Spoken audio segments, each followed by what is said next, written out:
Hey, good morning, and thank you for joining. We will be starting the session in just a few moments. We'll wait for a few more attendees to join.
Hey, good morning, and thank you for your patience. Welcome to the session Introduction to AWS EC2. I'm Suvarna Jadhav, working with Cloud.in as a strategic partnership and alliance manager. Before starting the session, I would like to mention a few points. All attendees are muted by default and cannot unmute during the session. We will have a question and answer session at the end of the presentation. If in case you have questions in between the session, please raise your hand to grab speaker's attention or ask questions through question and answer section. We are honored to have Mr. Venkatesh as a speaker for this session. Venkatesh is an experienced specialist with demonstrated history of working in the information technology and services industry. He is skilled in cloud technologies such as AWS and Microsoft Azure. Additionally, Venkatesh is YouTuber, Udemy instructor, and has published a course on AWS migration on Udemy online learning platform. Welcome, Venkatesh. Over to you. Thank you, Suvarna. Hey, hello everyone. Good morning. A warm welcome to today's session. So first of all, thank you everyone for making your time here today to learn something new. Right. So I'll get started directly to the point. So today we're going to talk about a very important and widely used service in cloud industry, specifically with AWS. Right. It is going to be Elastic Compute Cloud, or in short, it is called EC2. Right. So I hope my presentation is visible. Yes, Venkatesh, it's visible. Okay. Okay, thank you. Okay, so a quick look at the agenda, what we are going to learn today in the next 1 hour or so, right? So we'll start with what is called as a global infrastructure, something that is very important. If you are very new to the cloud and you have to understand how AWS sets up its own infrastructure so that it can support its customer. Then we'll jump on to an overview of what an EC2 is. We'll try to understand a simplistic architecture of Elastic Compute Cloud. And then what is that you can do under a free tier. So AWS offers a 12 months free tier for a beginners to get started, or for any companies to get started, right? So what is that you can do in a free tier specifically for EC2, right? And then we will look at the key components, and then how you can set up your EC2 and how you can connect to your EC2 machine, right? And we'll also see a demo of how you can launch your first EC2 instance under your free tier account, and then how you can connect to that EC2 machine. Okay, and then finally we will have a Q&A session. You can ask your questions, and then I'll be glad to clarify the questions you have. All right, so let's get started. Okay, so first and foremost, the global infrastructure, right? So what a global infrastructure is, how is AWS offering its customer the services, right? So we have to understand a few critical points here: the data center, availability zone, and the AWS regions, right? A data center is something that where you have lots and lots of servers, right? And then an availability zone is actually a collection of these data centers, right? So when I say an availability zone from an AWS perspective, what it means is Amazon has built up a lot of data centers. They own a lot of data centers, right? And then these data centers are interconnected, right? All these data centers, for example, on the screen here, you see 4 data centers. So usually it is more than 2 data centers that are grouped together, and we call them as availability zone. Okay, the reason they have this is to provide you with a better availability of your services, right? And then you have something called AWS region. A region is just a geographical location, right? In India, AWS has 2 regions. One is Mumbai, and the other one is recently they have opened, which is Hyderabad. I think it was November 2022 where it was released to the public. Right? So likewise, throughout the globe, they have multiple regions. Let's say. Okay, so throughout the globe, at this moment, they have around 31 regions in total throughout the globe, right? And then within these regions, they have multiple availability zones, right? And what an availability zone is, again, it's a group of data centers. Okay, try to remember this because we're going to use this when we, we're going to revisit this when we, do a demo of it, right? We're going to launch our EC2 instance in one particular region. So that means when I launch in a one particular region, I'm just starting my EC2 instance at that particular location. All right, so Okay, so what you see on your screen is the regions across the globe, right? Let me get this here.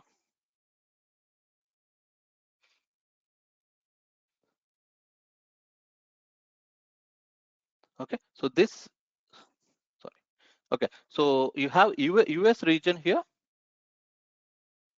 Okay, the US region, and then the Asia Pacific region, the European region, right? So they're broadly categorized to three or four different regions, but again, each has its own availability zones, and then the data centers. Okay, so moving on, let's actually look at what an EC2 is, right? So EC2, or Elastic Compute Cloud, is these are nothing but your virtual machine, right? Consider probably your laptop, right? Your laptop is your actual physical machine, right? Your actual physical hardware. You have it in front of you, and you can install an operating system. You can install some application on top of your laptop. The same way, the EC2 is actually a virtual machine, right? That is running in cloud. Okay, and we call these as instances, right? And AWS offers this as a web service. So when I say web service, what it means is that you can actually access this EC2, or Elastic Compute Cloud, on the web, right? You can connect to your machine using the internet. So that's what it is, a web service, right? And it also provides resizable compute capacity. So what it means is, let's say you have a laptop, and currently you are using a 8 GB memory, or the RAM, and then probably 500 GB hard disk, right? So you can always increase your laptop capacity, right? You can probably plug in a 16 GB RAM at a later point, provided your hardware supports it, and then probably add in additional 500 GB of SSD or HDD, right? The same way in the cloud as well, right? This EC2 service also provides you with a facility that, let's say I have a virtual machine, which is my EC2, and then it is with a certain RAM, probably the same way, right? 8 GB, and then probably 50 GB of hard disk, or maybe 500 GB of hard disk. So I can always resize it. I can increase it to 16 GB. I can go to 32, even 128 GB of RAM, right? That is something that I can do it with a click of a button, right? Earlier days, this was very complicated process. To increase your RAM of a physical hardware or virtual machine, it was very complex process. But now with the cloud, these are all facilities that is something available with a click of a button, right? So to understand EC2, right, you have to understand what is called as EC2 host, right? So there is a difference between EC2 host and EC2 instance, right? The EC2 host are the hardware, or the infrastructure that AWS is managing. So most of the time we don't have access to this, right? This is completely managed by AWS, right? And the AWS also provides you with an option where you can even control some of the features within this hardware. That is where you have to opt for something called a dedicated host, but that's going to cost you more. But when you are going to use a shared host, which is here, okay, the shared host, when you're using, that means I can launch my EC2 instance, okay, and that this underlying hardware is going to be shared between multiple customers. For example, this is the EC2 instance I am using. Then there is another person that launches another EC2 instance. That is irrespective. I mean, he is nowhere related to me. He's nowhere related to my AWS account. There is another customer altogether. He launches his EC2 instance. There is a possibility that both of these EC2 instances are on the same hardware, which is your EC2 host. Okay, so that's the difference. Okay, so why do we need these EC2 instances? Obviously, like I was saying, right, to resize your instances at the enterprise level is going to be a very complex process. Okay, so you don't have to worry about that, right? Cloud makes it very easy. AWS makes it very easy, right? You don't have to invest in all this hardware. Okay, hardware is invested by AWS. All you have to worry about is what kind of operating system you want, what kind of application you want to run on top of your EC2 instance, and all this happening at a click of a button. All right, so with free tier we get around 750 hours per month. Okay, we'll talk about that in the upcoming slides.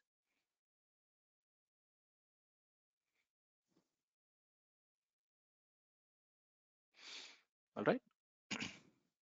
Okay, so now let's look at the architecture of it. Again, feel free to put your questions if you have anything on the chat window or the Q&A, right? uh, okay, so moving on with the architecture of it. So very simple architecture. I want you to make a or take a snapshot of it. When I said take a snapshot, not doesn't have to be on your mobile, but try to capture this image with your eyes and then keep it in your mind. Okay, because this is something that we are going to use during our demonstration, right?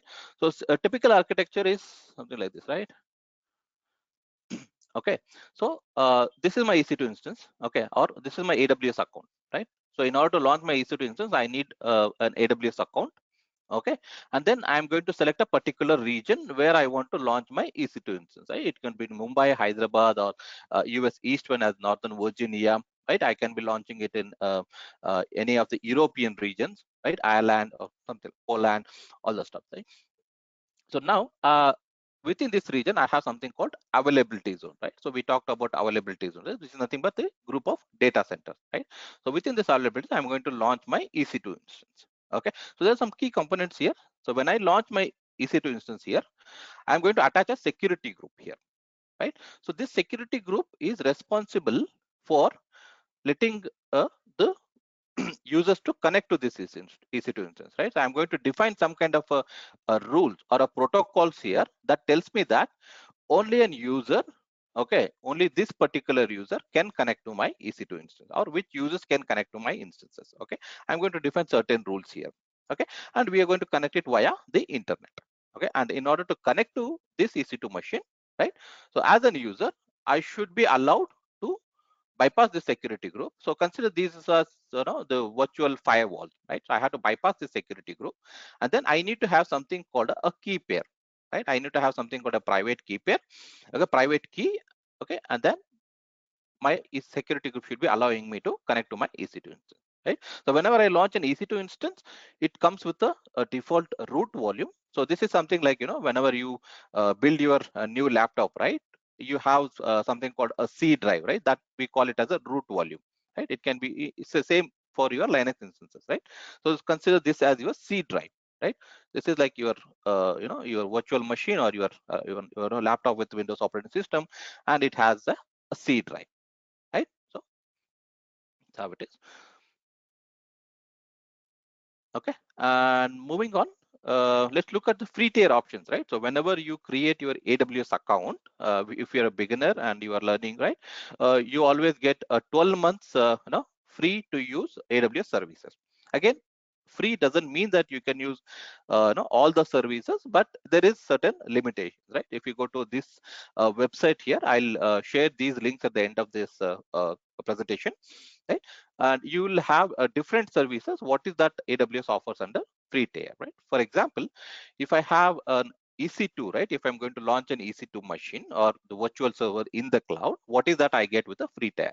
So what Amazon says is you get 750 hours of usage. But again, when I say 750 hours, it is not for any kind of EC2 instance, right? They also say that 750 hours per month of Linux, RHEL, or SUSE Linux of T2 Micro, right? And it also includes your Windows machine, right?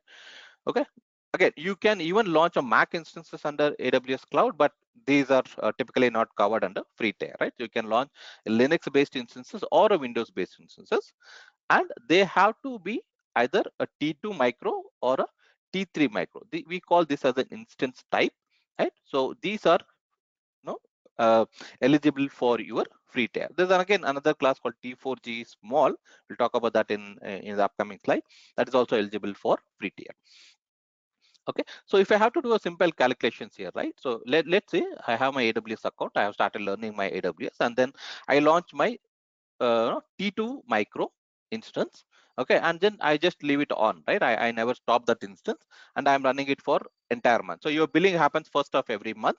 Okay, and then this resets, right? Every month you get, see, if you see here, this is per month, right? So after the first of every month, you get that hours gets reset. So again, you are eligible for another 750 hours, right?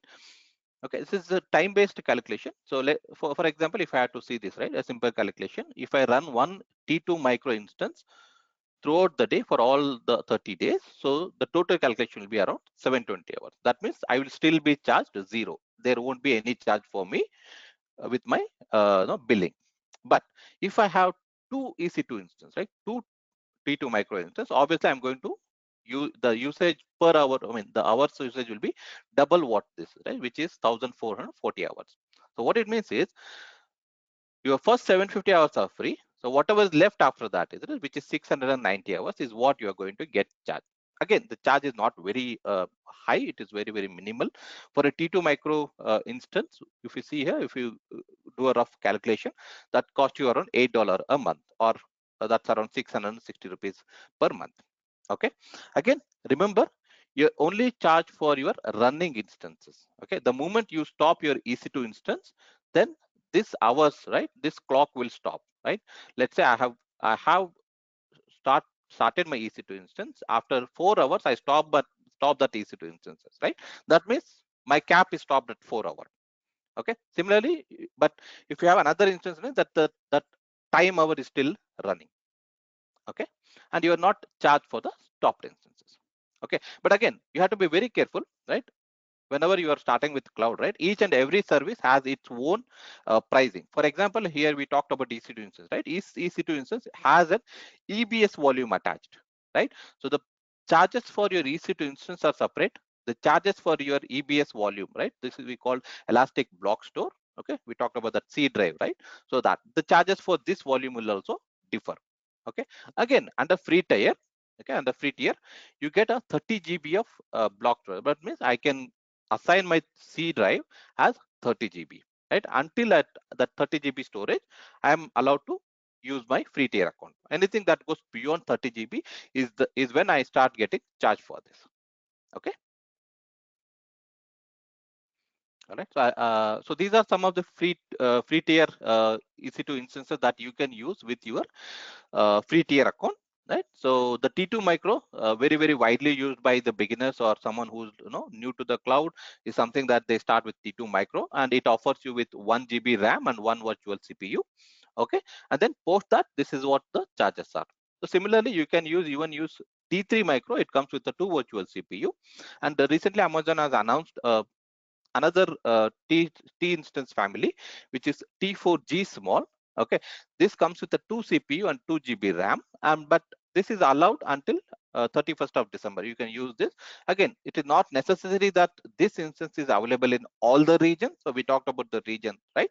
So there may be certain regions where it is available. There may be certain regions where it is not available, right? But if you're using that particular region, you can even go for a T4G small with 2 CPU and 2 GB RAM, and this is still available until 31st of December. Okay, so I'll take a pause here, and then I'll see if there are any questions. Any questions so far?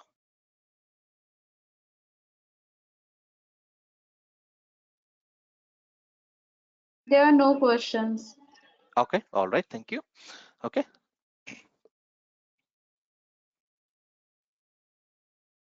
Okay, so some of the key components, right?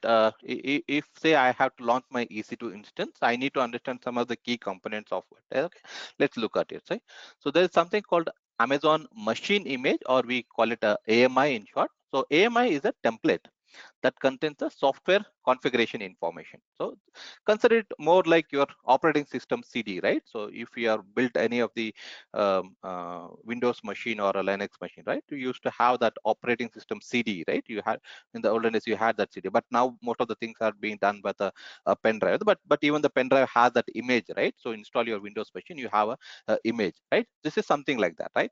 It has an operating system, or you can even embed some of the application on top of your operating system and then have your AMI created, right? So that's an AMI, right? A simple example would be your Windows operating system or the Linux operating system image, right? And then we need to know what kind of instance type. So we talked about T2 micro, right? So that is one of the instance type, right? So what is instance type? So instance type basically determines the hardware of the host computer. What kind of hardware you want to use, what kind of CPU you want, how much memory you want. You want 8 GB memory, you want 16 GB memory, you want 32 GB memory, right? What kind of storage you want for your C drive. You want elastic block store, EBS, or you want to go with an non-persistent instance store volume, right? And what kind of data transfer capacity you want, the Ethernet card, right? How much data transfer you want to have on your EC2 machine, right? So some of the example here, the most popularly used T2 micro for beginners, and then you also have some larger instances. They are categorized into M category, or the memory based, or the compute based, we call it a C category, right? They're different. I will give you a link to go through each of different classes at the end of the presentation. Okay, and then you should know what is a security group. We talked about that. So it's basically a virtual firewall where we define the protocols or the rules that says that, okay, Venkatesh is allowed to log into this EC2 instance machine. Okay, there's a Rahul who is allowed to log into this EC2 machine, right? Something like that. And then the storage, what you want to connect to your EC2, whether you want to go with persistent storage called EBS or the elastic block store, or the non-persistent instance store. Okay, and then there is optional user data, which is widely used. Again, you want to run a particular script at the launch of your instances, you can also do that. Okay, so now we understand what are the components, right? And now if I have a free tier account and I want to launch my EC2 instance, right? I want to set up my first EC2 instance. What is that I should require, right? First and foremost, obviously I need to have a AWS account. So when you sign up for a AWS account, again you get that 12 months free tier AWS account, right? And then you would need something called a key pair, right? This key pair will authenticate you, right? It will help you to authenticate that, okay, I am allowed to connect to this machine, right? But having a key pair is not just enough. You should also have a security group or the policy or the rule that is allowing, right? Your virtual firewall that should allow, that says that, okay, Venkatesh is allowed to log into my EC2 instance, right? These are the three important things that you should be aware. Okay, so remember this, because we're going to create these key pairs. We're going to configure this security group when we do our demo. All right, so okay, now let's say I have set up my EC2 instance, and how do I connect to that machine, right? So very popular for a Linux machine, you use an SSH, right? You SSH into your machine, your Linux machine, and if it is a Windows, obviously you are going to do a remote desktop session or RDP session, right? So AWS offers various way you can connect to your Windows or the Linux based operating system, right? Some of the very popularly used for Windows, you can use RDP. Okay, just do a remote desktop, and then using your EC2 instances host name or the IP address, you can connect to that machine. Okay, there's also inbuilt mechanism to connect. There is we have something called a session manager or a fleet manager that you can use to connect your Windows machine, right? Similarly for Linux, again there are various ways you can connect, and in today's demo, we're going to cover two popular. One is Git Bash, and then I'm going to use MobiX term to connect to my EC2 instances, right?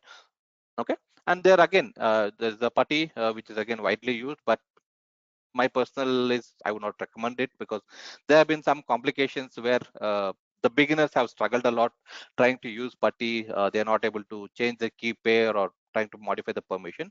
So the easiest way would be either use a Git Bash or a mobile extra, which we're going to see in the demo, right? There's also a session manager which requires a little bit of additional configuration to have that to connect via session manager or the fleet manager. All right, so there are a couple of other methods that is also can be used. Okay, so with that, I would like to take you to the demo of launching our first EC2 instance, and then how we can connect to that, right? So before that, again, I want to take a pause here and see if there is any open questions. Nothing as of now, Venkatesh. Okay, thank you. Okay, so let me come out of this here.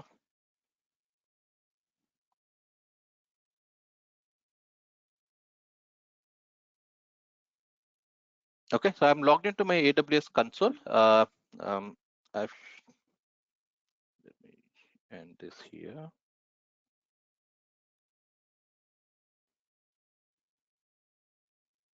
Okay, so let me know if you're able to see my AWS console screen. Yes, Venkatesh, it's visible. Okay, so I logged into my AWS console. So when you log in, you see a wizard, something like that. Okay, the widgets.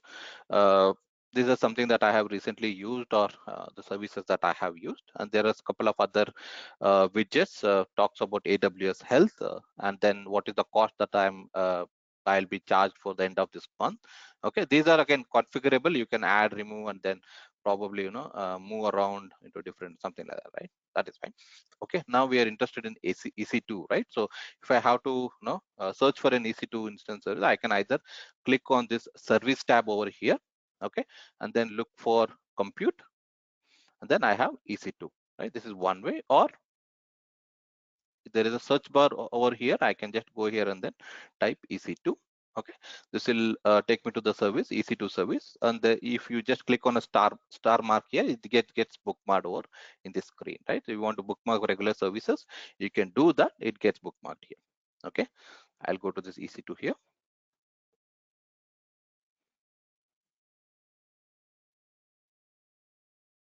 Okay, so this is my EC2 instance dashboard. It talks about how many instances are currently running. I have 0 instance that is currently running.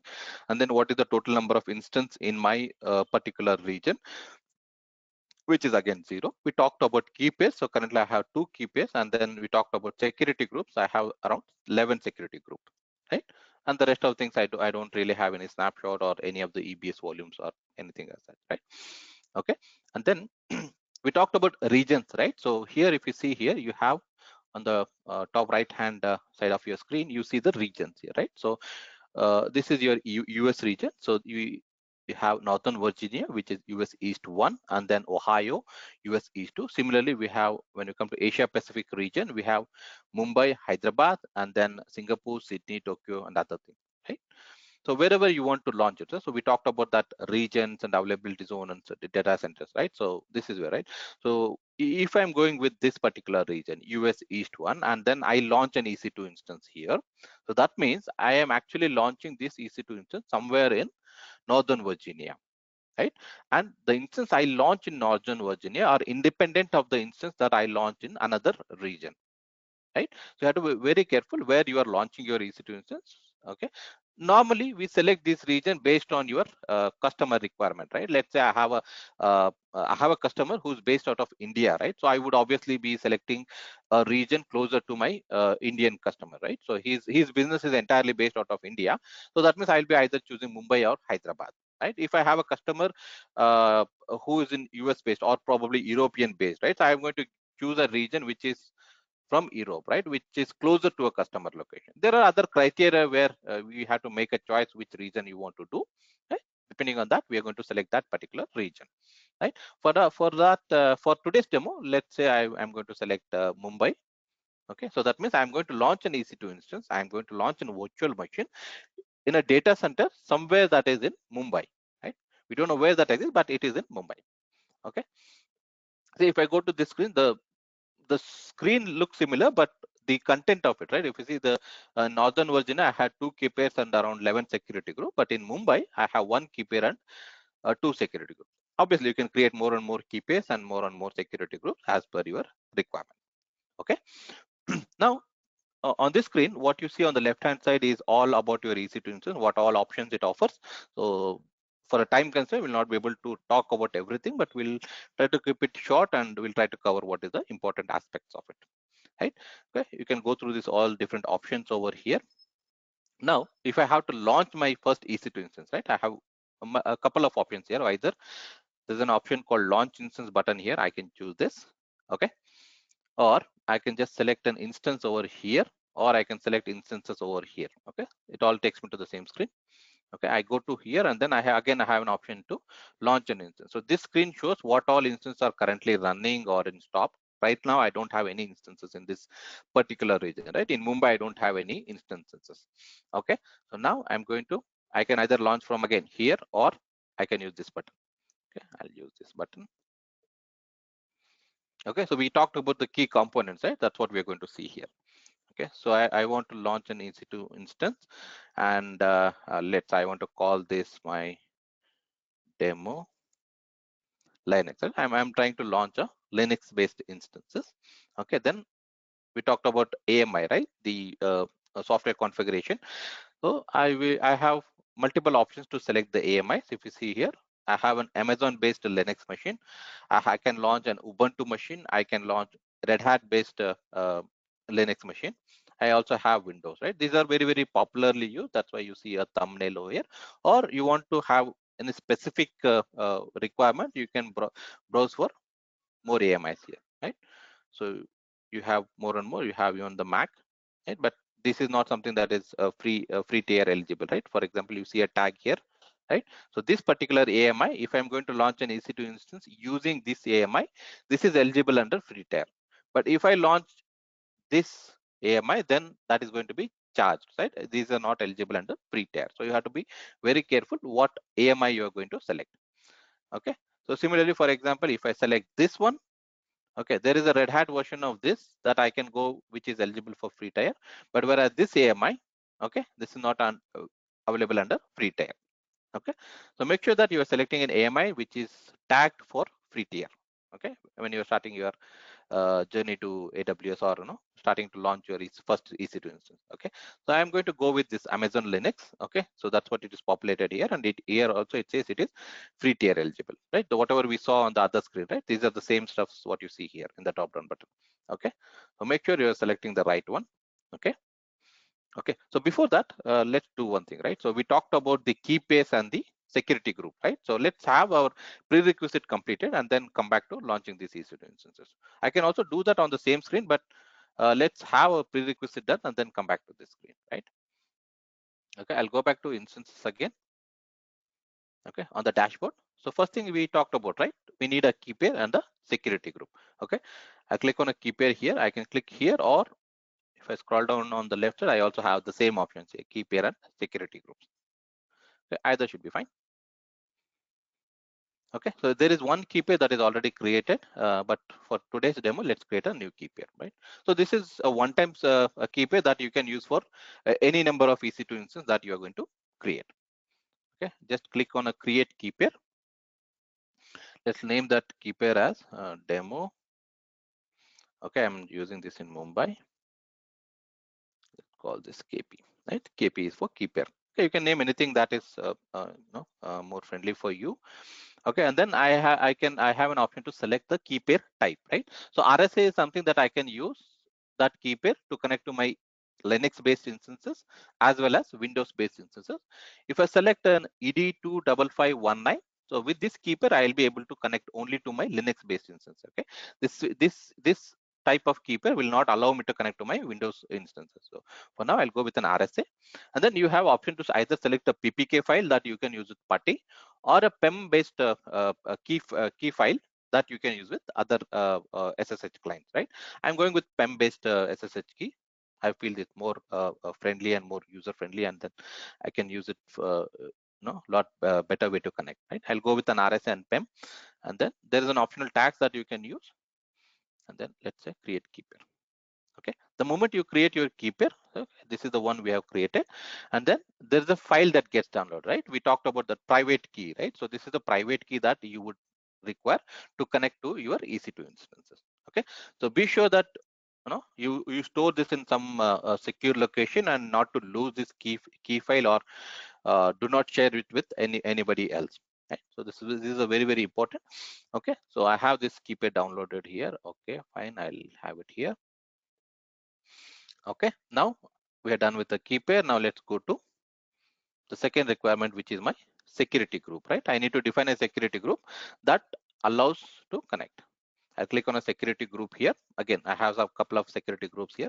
Let me create a new security group. Okay, go here and then click on security group. Let's name that. Let's say this is demo. I'm going to use the security group for SSH connection, also possibly to connect to my Windows connection, right? SSH and RDP. Okay, you can add some description. This is again optional. Okay, to SSH and RDP to my instances. All right, and then you have option to select the VPC. So VPC is a virtual private cloud. Consider it like your own network, right? Your private network where you are going to launch your EC2 instances, right? So by default, it has selected the default VPC.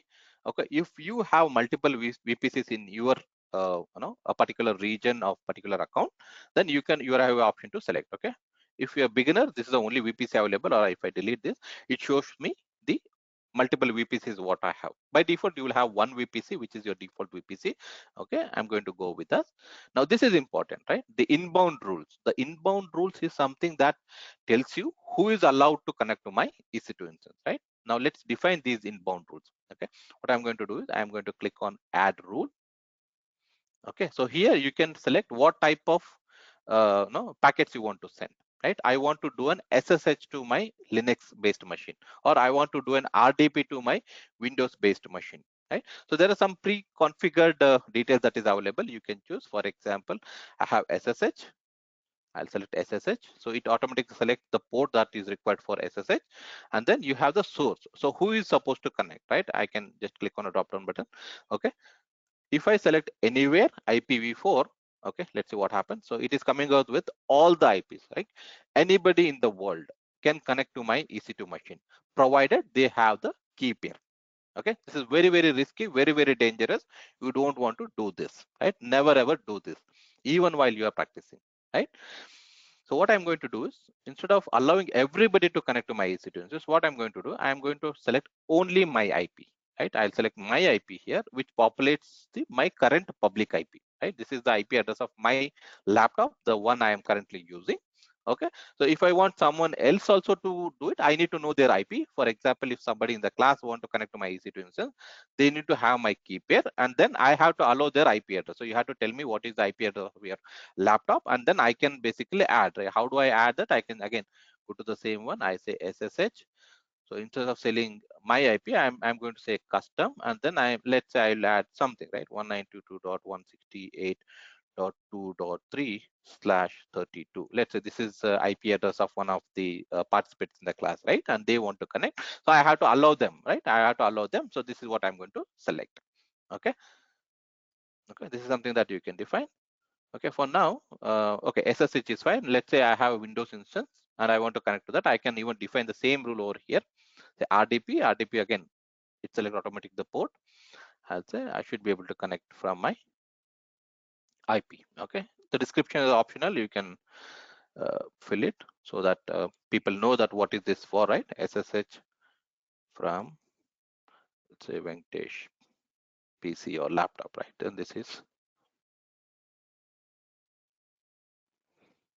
RDP from, right? So that helps because in a real time these are going to be very, very long, and there may be no 10 rules, 15 rules in the same security group. So it is important to identify why you're adding that rule. So the description helps you. Right? Okay, fine. So I have added SSH rule and RDP rule to the same security group, and then the outbound rule, let's not worry about it. I'll just go with the default for now. Okay, again the tags are optional. I'll just leave it for now and then create a security group.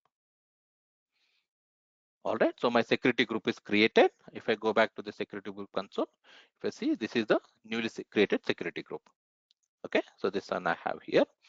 All right, now let me go back to EC2 dashboard. Okay, so I'll do a refresh over here. Okay, so I have one additional key pair and one additional security group. So I have my prerequisite done. Now let me go back to my instances, launch my instances.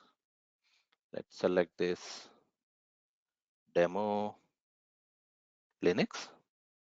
I'll select this Amazon Linux as my AMI.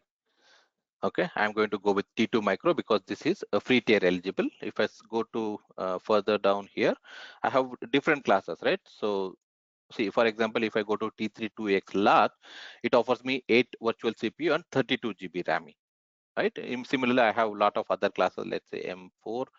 Okay, if I go for M4 10X large, so it offers me 160 GB of RAM, right? This is RAM, not your storage, but this is RAM, and it offers you with a 40 virtual CPU, right? So the various classes that is available. So based depending on your requirement, okay, you are going to select this instance. For our demo purpose, I'm going to go with T2 micro, which is free tier eligible. Okay. Okay, I've selected this, and then we have to select a key pair, right? So we have created a key pair. Let's see if we can see that. Yes, so I can see my key pair that I have created. So I'll select this key pair. Okay, so under the network settings, so we have already the default VPC, which is the only VPC currently available. If this is not something that you can always edit it over here. Okay, and then on the screen, I can again create a security group, or I can select an existing security group. Okay, go here. Okay, so this is the security group we just created. I will select this. Okay, and then the storage, right? for a Linux, I think 8 GB is sufficient for your root volume. If it is a Windows based machine, then minimum that you would require 30 GB, right? So I'll go with the default configuration, and there are some additional information we talked about, right? So the user data, and there are some things that for now let's not worry about this, just leave it for now. Okay, so now here on the right hand side, if you see, it's the summary of what you have selected. Okay, you have selected Linux based, Amazon based Linux instances, and you're going with the T2 micro, and this is your security group, and this is your storage. Okay, all done, and I'll say click launch instance. Okay, now my launch is successful. Okay, there's no problem. So it is successfully launched. I can just click on this. It will take me to that instance. So whenever an EC2 instance is launched, there's a unique identifier called instance ID, I hyphen. There's some no, um, name. Okay, this is my EC2 instance. I can just click on this. It will take me to that EC2 instance, or I can go back to my instances here. So this is the instance that gets launched, right? If you see here, okay, this is the instance, and then currently it is in run instance. That means the instance has started, okay? But it is the status check. If you see, it is currently initializing. That means it is performing some boot operation, and it is waiting to be available, right? So you just have to wait for a few seconds to have the status checks completed. So what it does is, if you want to check further more, you can go to status checks here. Okay, there are two status checks it performs. One is system status check, and then the other one is instance status check. So we talked about EC2 host and EC2 instance, right? The system status checks is something to deal with your EC2 host, the hardware which AWS manages, and then the instance status checks is your EC2 instance, right? The one that you just launched, right? So wait for a few seconds to get this completed, and then we'll be able to connect. Okay, while this boots up, let's do one thing. Let's launch another Windows machine as well, right?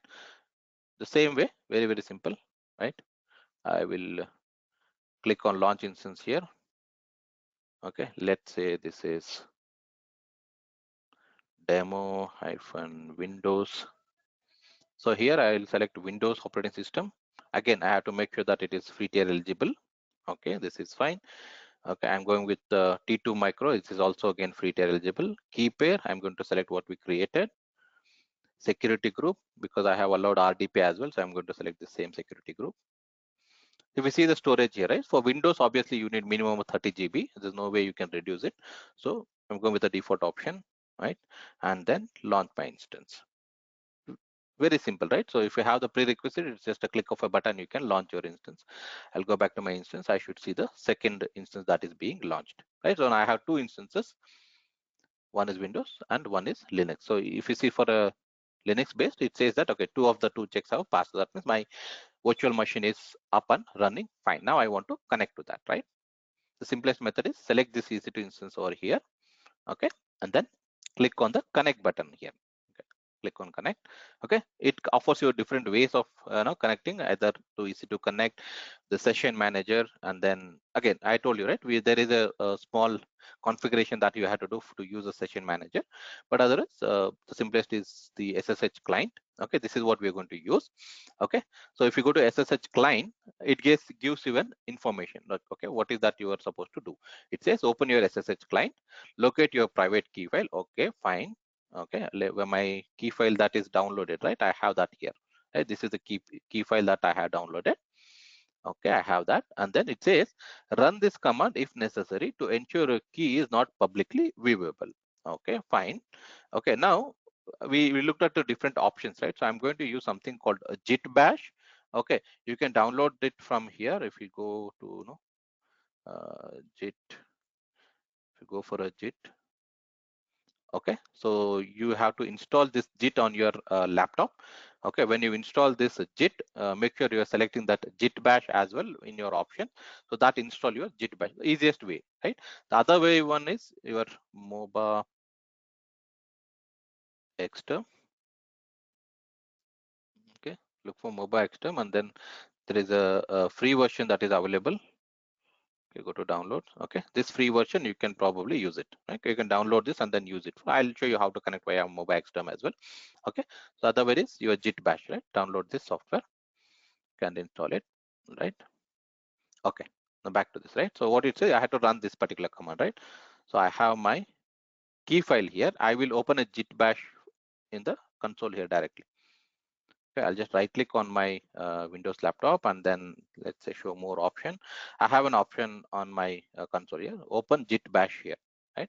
I'll just click on this. If you don't get that option, you can always search for a Git bash in your laptop and then go to a path, right? So just make sure you're in the path where your key file is located, right?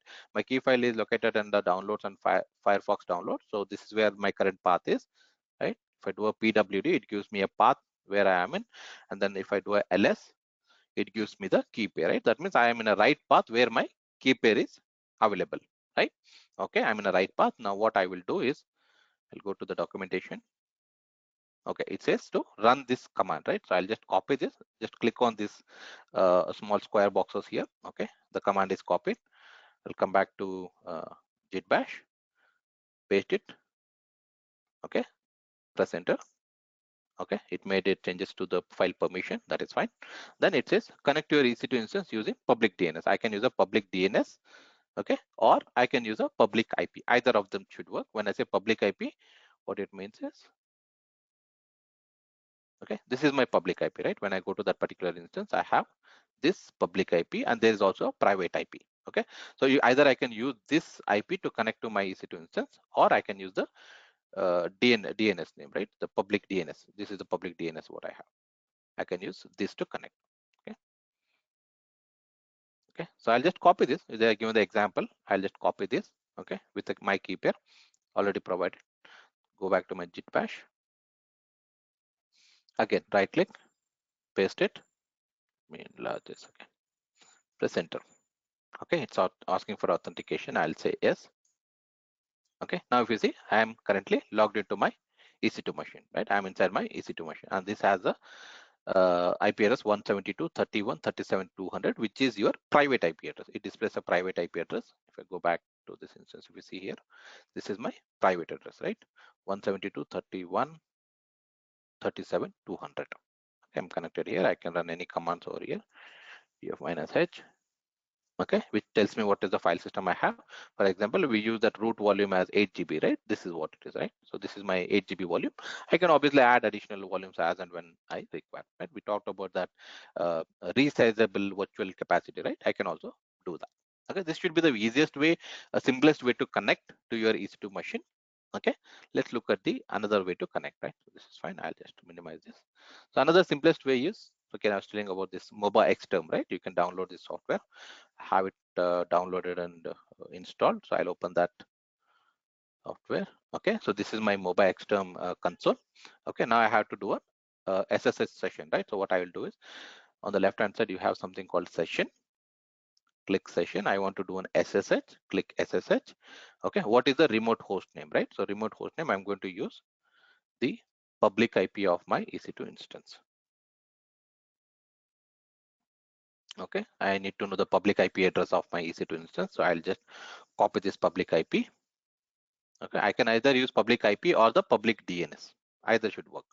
Okay, do not use private IP because you will not be allowed to connect to your EC2 instance using a private IP from the internet, right? We are connecting from the internet, then always use a public IP. Okay, what is the username? So there is specific username that AWS offers by default to certain AMI. So for a Linux based AMI, we have a username called EC2-user. This is the default. Okay, and then now I have to specify the key pair, right? I have to specify a key pair somewhere that I need to connect to. So that option you have here. You click on advanced SSH settings. Okay, now it says use private key file, right? I'll check mark on this, and then I'll get an option to select that key file. I'll just click on this, and then it takes me to this download folder. Okay, this is the right key pair. Make sure you're selecting a right key pair. Select that and say open. Okay, so this is done. Okay, I have selected the right key pair, and then I say okay. Okay, I'll accept that. Okay, now if you say I'm just connected to this machine. Okay, the same one. If I do df-h, I see that 8 GB volume which we selected is already available, and I am logged in. Okay, now let's see a quick demo on our Windows instance. Let's see what happened to our Windows instance. Okay, so even the Windows instance has passed 2 of the 2, right? So normally when you launch a Windows instance, it takes a bit more time than your Linux instance to come up to boot. Okay, so here again I have option to connect. I'll select my Windows instance, connect. Okay, I want to use RDP, right? I can download that RDP file, or I can do an RDP on my public IP. Either should be fine, right? What I'll do for simplicity, okay, I need to know the password of this, right? I need to know what is the password, but for the default username, like we use EC2-user for Linux. So default username for Windows is administrator, and I need to know the password. So how do I get a password? Is from my key pair. I'll say get password. I'll click on a get password, and it says here, okay, this is the key pair that is associated with my Windows instance. All right, and then it says that upload your private key file. Okay, fine. I will click on this. Okay, and then let me go back to this path where I have my key pair. Okay, I'll select the key pair. Okay, it has uploaded key pair, and I'll say decrypt the password. Okay, now I have got the password, right? So I'll copy this. Okay, now let me put the password over here. Okay, now I have option to download this remote desktop file. I'll just download this file. Okay, I have the RDP file downloaded. I'll just double click on this RDP file, say connect. Okay, now it's asking for the password, right? I have copied the password in my clipboard. I'll just going to paste it here and then say okay. Okay, I'll say yes.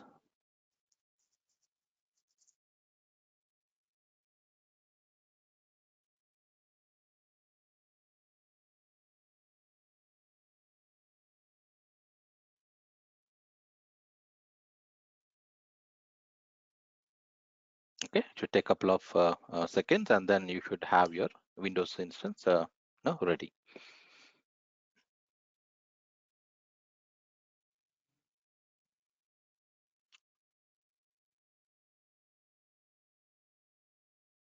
All right, so let's give it a few more seconds to boot up and be ready for our user configuration. Okay, just like any other Windows server, it gets booted up and then ready for usage.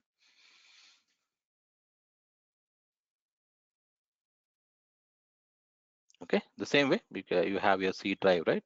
We go to my computer.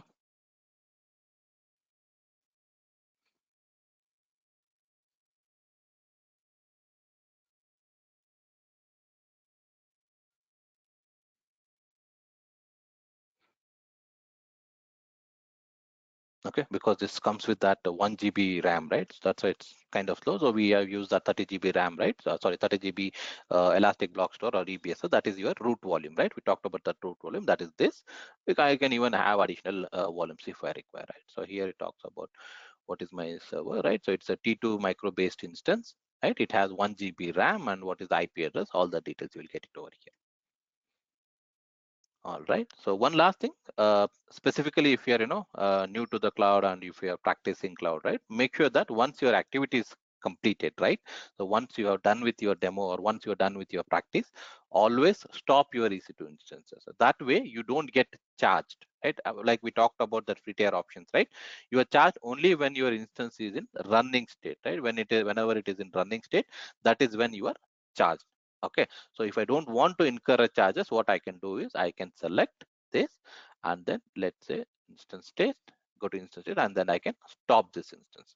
Okay, and if I am no longer using it, I don't require this Linux instance, then I can always terminate this instance. So when I say terminate, that means it is gone forever. There is no way that you can recover it unless you're taking a backup of that machine. There are ways to take a backup of your machines, but if you don't have any backup, there's no way that you can get it back. This terminate is kind of taking away your EC2 instance. When you say stop, let's say I'm going to stop this instance.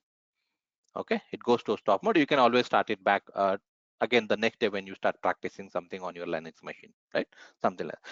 And if I don't want, let's say my certain activity or my certain lab is completed and I don't want to incur additional charges, right? So if I go here and then I can directly terminate this instance. I don't want this. Let's say I can terminate these instances. Okay, so this one got into stop mode. Okay, this is fine. Okay, and this one currently it is shutting down and then it gets into terminated, right? So this is something that I can again go back and then start my instance, but the moment I have terminated this, there's no way that no, I will get a start option here. It gets away from your AWS. All right, so that's about the demo. So all right, so some of the links here I will share it across. Then we'll open up for Q&A. Yeah. Venkatesh, there is one question from Shweta. She is asking, are there any charges for adding services to security groups?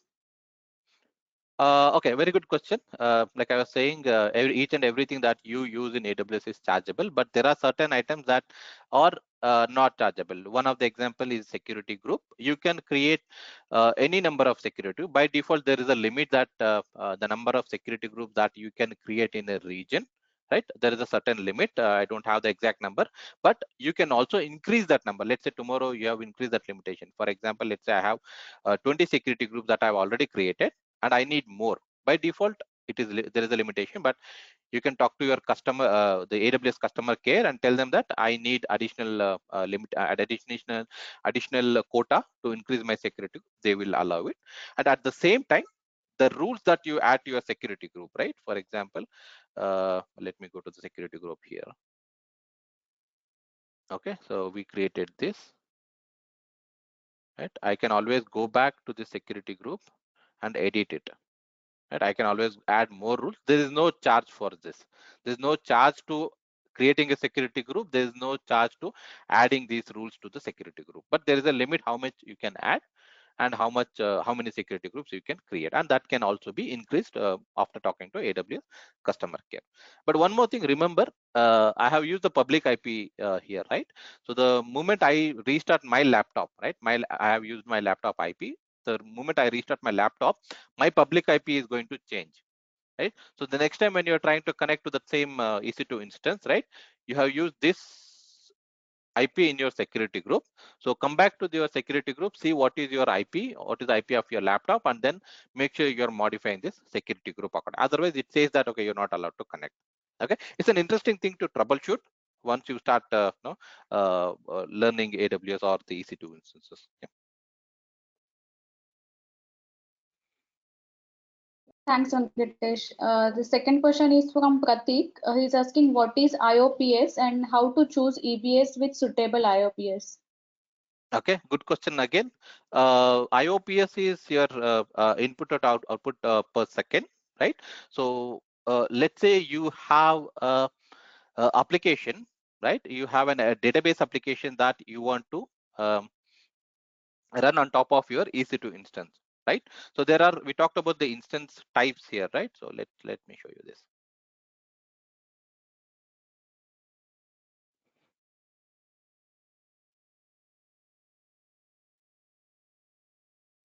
Okay, so there are different EC2 instances that offers different IOPS.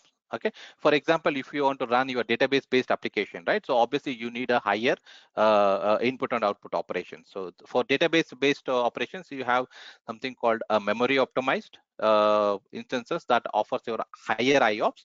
Okay, so you have an application of that sort. So rather than going with your T2 micro or M4, you can go with a memory optimized, which offers you a better IOPS. So that is where you can choose your instance type, and then again you have the EBS volume that you can select.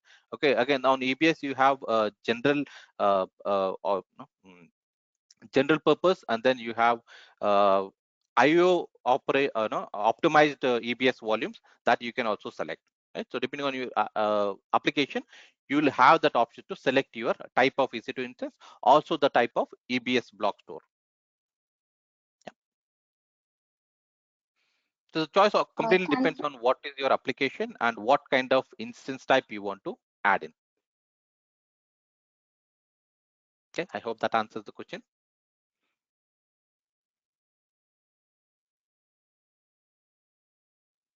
Thanks, Venkatesh. The next question is from Dinesh. He's asking how to take Linux GUI SSH.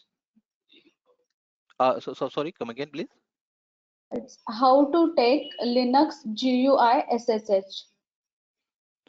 Okay, so you want to connect to a GUI based Linux machine, right? If I understand it correctly.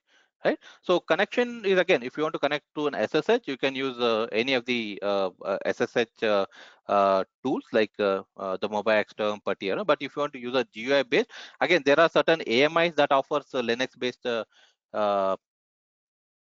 Let's see, where is that? Okay, okay. You want to use a Linux based, sorry, AMI GUI based Linux machine. Again, you'll have to. The choice depends on your AMIs here. Okay, you have to select an AMI that offers your GUI based Linux. Okay, then you can connect, and then just like how you connect your Linux machine, right, or the Ubuntu machine with a GUI, you can use that. But I doubt that they are available under free tier. It may not be available, but again, you'll have to search for that.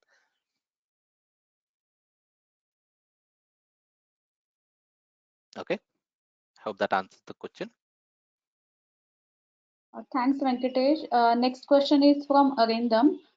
He mentioned my free tier is expiring. Can I continue using the AWS after expiration? Okay, so you can continue using your account. Right? You can continue using your AWS account, but your free tier is going to expire. So that means none of the free tier eligible services are going to be free for you. Right, so the moment your 12 months of usage is done, the next moment, even when you select your T2 micro, so it has certain charges, right? We talked about that in the session, right? So there's going to be certain charges for your T2 micro as well, and then even that 30 GB of EBS storage is not free for you.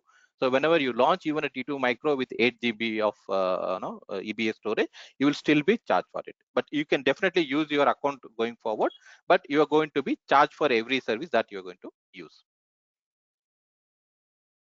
But you can always create another free tier account if you want to practice it, right? You can always create another free tier account. I'm going to send you a link again. Let me see if I can paste all the links here.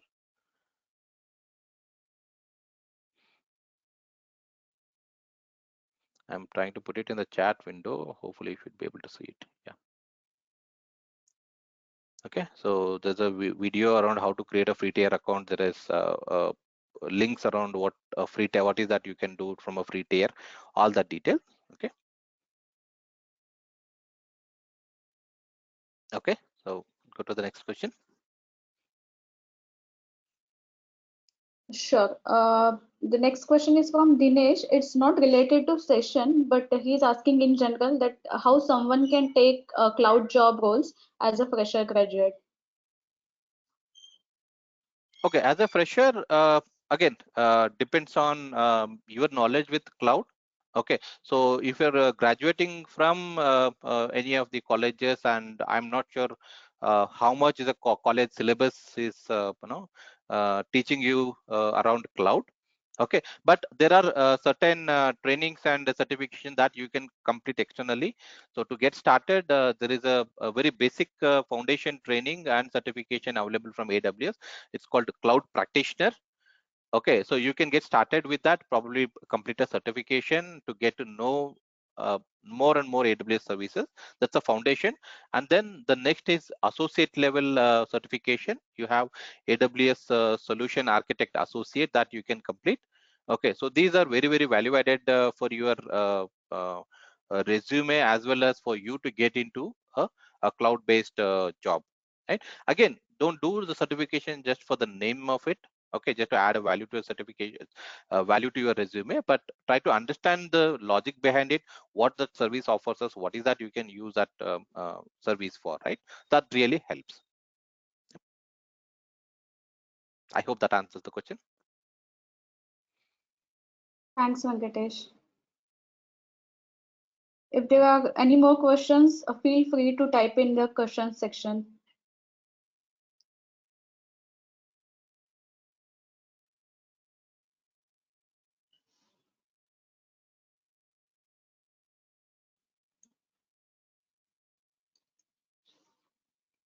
Venkatesh, if there are no more questions, I think we can conclude the section then. Okay, thank you Okay. everyone for joining into today's session.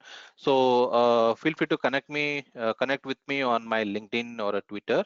right? I also have a YouTube channel that I have recently started. I'll try posting some of the quick easy ways to learn AWS over there. Or if you have any questions anytime about AWS or the cloud, always feel free to connect me on my LinkedIn or the Twitter. I'll be happy to help you, to get started your journey for cloud. Yep. Thanks again. Thank you, everyone. Thank you, Suvarna. Thanks, Venkatesh. It was really a great learning session for all of us. I hope all our attendees have got an idea about what is AWS EC2 and they have got answers of all their questions. And thank you all for attending the session. We appreciate your being with us today. Thanks. Have a great day. Thank you. Bye-bye. Bye.